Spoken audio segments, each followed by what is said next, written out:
Bom, filha, você me perguntou sobre essa questão de como é que faz com a criança quando você fala para ela sobre coisas que são, de um ponto de vista ético e religioso, ruins, como feitiçaria, por exemplo, né? E a gente precisa entender que o nível de desenvolvimento da criança, o primeiro nível do desenvolvimento, do conhecimento da criança, que a gente pode chamar, seguindo o Aristóteles, naquela leitura do Olavo de Carvalho, de nível poético, é o nível em que a criança junta imagens e nomes e sentimentos para formar representações do mundo, é um nível estético. Por exemplo, a Leila, ontem eu falei assim, falando para a Lara, Tatal? Ela falou, não é Tatal, é mamãe. Eu falei, mas ela é minha filhinha. Ela falou assim, mas ela é mamãe. Por quê? Porque mamãe, para Leila, é uma propriedade da Lara e não um nome atribuído a ela através de um papel. Porque a Leila tem 3 anos. A Leila acabou de fazer 3 anos. Então, aos 3 anos de idade, uma criança não consegue colocar, por exemplo, mamãe e filhinha na mesma pessoa sem se sentir incomodada ou sem perceber contradição naquilo. Nesse nível poético, a gente tem que ter muito cuidado ao apresentar a literatura para os nossos filhos. Por exemplo, a bruxa tem que ser má. Mas por quê? Porque nós consideramos bruxaria má? Sim, porque a nossa cultura considera a bruxa má. Quer dizer que todas as bruxas são más? Não, se você começa a avançar no entendimento, você vai ter que passar do nível poético para níveis mais sofisticados do pensamento. Você não vai apenas botar nomes às coisas, você vai começar a perceber que ao colocar o nome a uma coisa, você está colocando o nome a uma propriedade da coisa, e não a coisa em si. A Lara é simultaneamente mãe da Leila e minha filha, percebe? Então a filha descreve a Lara em relação a mim e a mãe descreve a Lara em relação a Leila. Para uma criança ser capaz de juntar tudo isso, ela tem que passar por um longo processo de desenvolvimento. E a literatura, aí vai toda a literatura, vou usar aqui o Mágico de Oz ou Harry Potter, foi os livros e filmes aos quais você se referiu. A literatura, ela é uma atividade cultural de exploração das alternativas de leitura do mundo e de explicação do mundo. Vamos pensar, por exemplo, num verso da Cília Meirelles. Conheço o coração da primavera e o dom secreto de seu sangue verde. Primavera não tem coração, primavera não é uma entidade, primavera é uma estação do ano. Mas na hora que a Cecília Meirelles faz esse verso, ela não está expressando um sentimento dela simplesmente, embora haja um sentimento aí. Não, esse negócio de expressar um sentimento é uma bobagem romântica, modernista. A poesia não é para isso. A poesia é para explorar as formas de expressão. Então, ao empatizar, ao ter um reconhecimento estético da primavera e ver na primavera condições dela, pessoa, coração, dom, segredo, e atribuir a isso tudo a propriedade verde, que é uma propriedade da primavera, o que ela fez ali foi expandir a nossa possibilidade de pensar sobre a primavera. Ok? Expandir a imagem, qualificar, tornar mais sofisticada a imagem que nós temos da primavera. O discurso poético, nesse nível, ele não está ao alcance da criança. A criança, como eu mostrei o exemplo da Leila, ela não consegue juntar essas coisas sem perceber contradição, sem ter que escolher entre uma, ou ela é mãe ou ela é filha. Então, quando se apresenta para a criança, por exemplo, uma bruxa má e uma bruxa boa, a bruxa má tem que ser má e a bruxa boa tem que ser boa. Ah, mas isso aí, como é que faz agora? Porque agora todas as coisas são aparentemente sofisticadas nos filmes e tal. Vou dar o exemplo da Malévola. Na Bela Adormecida, que é do Disney, a Malévola é má e ponto. No filme Malévola, com a Angelina Jolie, a Malévola é um personagem muito mais sofisticado. Ela é rancorosa, ela é vingativa, porque ela se sentiu traída por um não sei o quê, há uma situação qualquer lá que justifica a maldade dela. aquele filme não é um bom filme para a criança assistir sozinha. Porque a criança vai começar a achar que a maldade tem sempre uma justificativa. A raiva, às vezes, tem uma justificativa, a maldade não. E a criança só vai conseguir pensar isso se ela tiver competência para pensar duas coisas diferentes ao mesmo tempo. Isso ela vai conseguir depois que ela estiver completamente letrada, que ela for capaz de pensar nas palavras como sendo descrições parciais dos objetos e não descrições totais dos objetos. Depois que ela for... Então, o que acontece? Então eu não devo deixar minha filha assistir Malévola? Sem a sua presença, você não deve deixar ela assistir nem Peppa Pig. Vamos começar pelo começo. Nenhum conteúdo externo criado por outro adulto pode chegar a seu filho sem a sua participação nesse conteúdo, especialmente se esse conteúdo vem pronto e embalado numa embalagem atraente. Seja o Mágico de Oz, o Harry Potter, o desenho animado, o Bob Esponja, seja lá quem for esse conteúdo. Então a primeira coisa que você tem em mente é isso. Mas, quer dizer então que a Malévola é um filme do mal? Não, aí você está analisando a Malévola sem imaginar que você é um adulto capaz de discernir sutilezas na descrição do mal, não é? Por exemplo, Jacó. Jacó trapaceia para ganhar a primogenitura. Olha, mas e aí? Ele era mais esperto do que Esaú. Tá, só que aí o anjo chega e ele tem que lutar com o anjo para ser abençoado pelo anjo, porque o anjo fala, você trapaceou.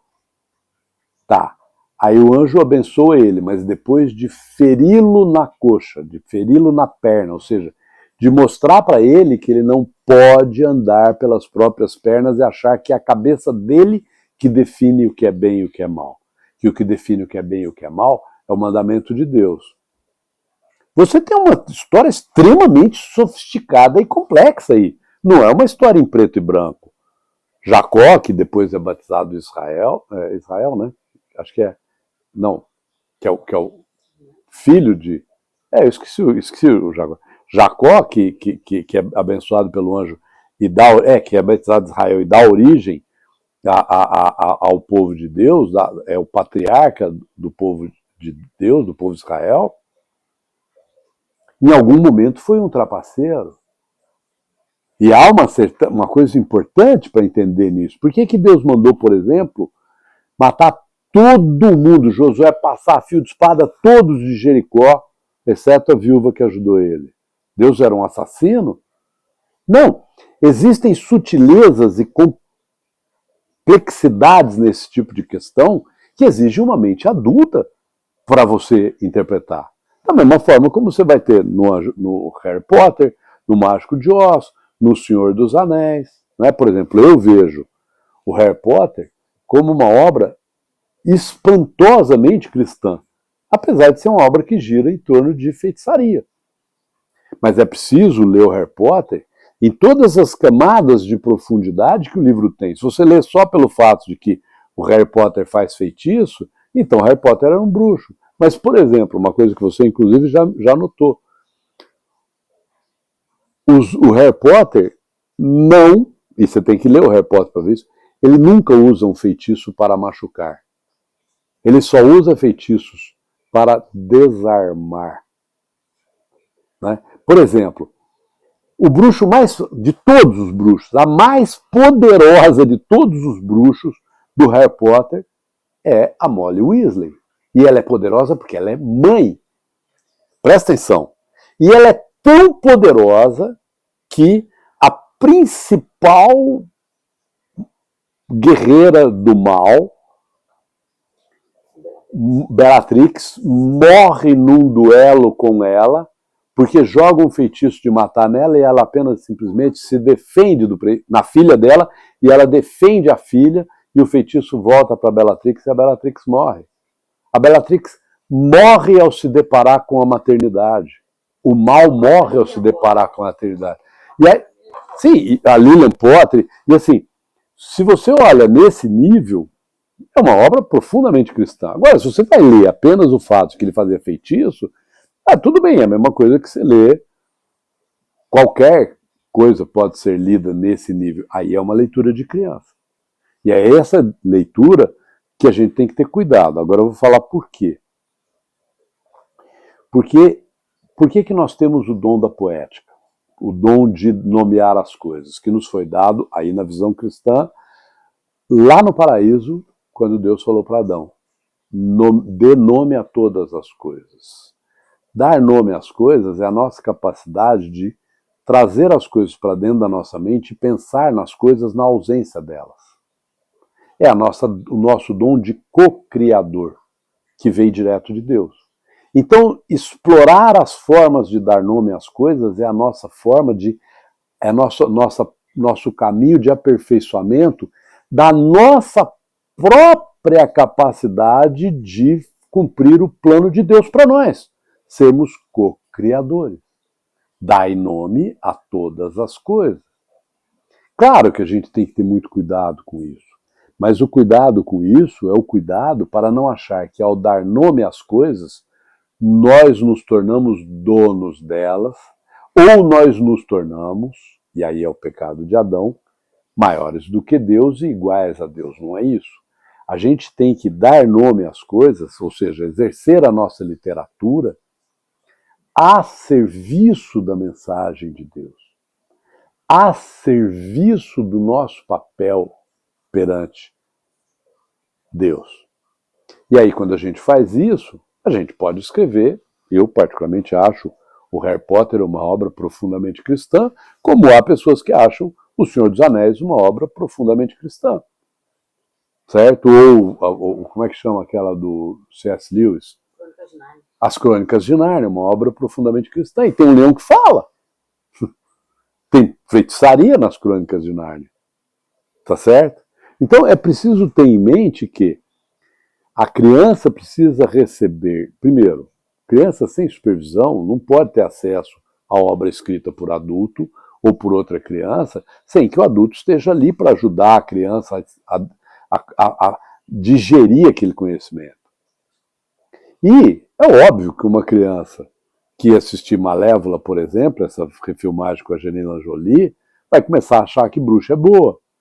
E não, a gente não pensa, chama bruxa de bruxa, porque nós somos preconceituosos. Esse é o nome que nós damos a pessoas que usam a feitiçaria para o mal. E aí não é a feitiçaria que é má. O que é má é como eu uso ela. Não necessariamente por mal, né? Tem pessoas que usam a feitiçaria ao invés de rezar, por exemplo. Que usam feitiçaria ao invés de rezar e tal. Quer dizer, aí existe uma questão doutrinária que eu não sou capaz de avaliar profundamente, porque eu não sou teólogo. O que eu estou falando é assim, por exemplo, pensa, por exemplo, o Anhanguera. Ele era chamado de Anhanguera porque quando ele se deparou com os índios, no acordo com os índios, foi aqui no rio Tietê, perto de Jaú ali, ele estava perante uma coisa cheia de água, a água ali é muito limpa, ele falou assim, para evitar uma guerra, ele falou, mas se vocês brigarem comigo, eu ponho fogo no rio. Os índios falaram, como assim? Ele pegou uma bacia, botou álcool, aguardente, que era álcool, que é transparente, parecia água, botou fogo, e os índios, meu Deus, o pai do fogo. Para aqueles índios, aquilo parecia feitiçaria. Imagina você mostrar um WhatsApp ou um telefone como esse para uma pessoa do século XIV, ela vai achar que é feitiçaria. Veja, a feitiçaria pode ser apenas simplesmente uma coisa que a gente não compreende. O uso da feitiçaria para dominar o mundo e para ocupar o papel de Deus é que é o erro. O uso da feitiçaria, ou seja, a exploração daquilo que eu ainda não sei. O nome, você estava falando para você, por exemplo, dos caras usando o antidepressivo em planta para ver o efeito em planta. É uma exploração de uma propriedade da planta que a gente talvez achasse que é só humana. Não, mas tem que fazer essa exploração para saber como é que é diferente na planta e no humano. Como o uso de antidepressivo em lagosta, para entender como é que funciona. E aquilo vai nos ensinar como o mundo funciona. Nós temos que descobrir como o mundo funciona, dar nome a todas as coisas. Criar uma ciência que entende o mundo material. Ok? Então eu gosto muito de ter o seguinte cuidado. Para a criança a gente tem que ter cuidado, mas o adulto tem que ver o que é aquilo, tem que saber como é que é. Pode falar. Mas tem que conseguir ler também de uma forma não pueril, né? E ler de uma forma complexa. Ele tem que ler de uma forma complexa e não pueril, e não infantil. E ler aquilo antes de julgar aquilo ou de comprar o julgamento de outra pessoa. Há pessoas, por exemplo, nunca ouvi um argumento sólido contra o Harry Potter, mas suspeito que haja pessoas que conseguem botar um argumento sólido contra o Harry Potter. Eu gostaria de ouvi-las. Eu não encontrei nenhum argumento sólido contra o Harry Potter como uma obra do mal. Pelo contrário, acho inclusive uma tragédia clássica de primeiríssima qualidade, muitíssimo bem escrita, extremamente sofisticada e de um fundo profundamente cristão, no meu ponto de vista. Posso estar errado? Leia o Harry Potter e mostre que eu estou errado.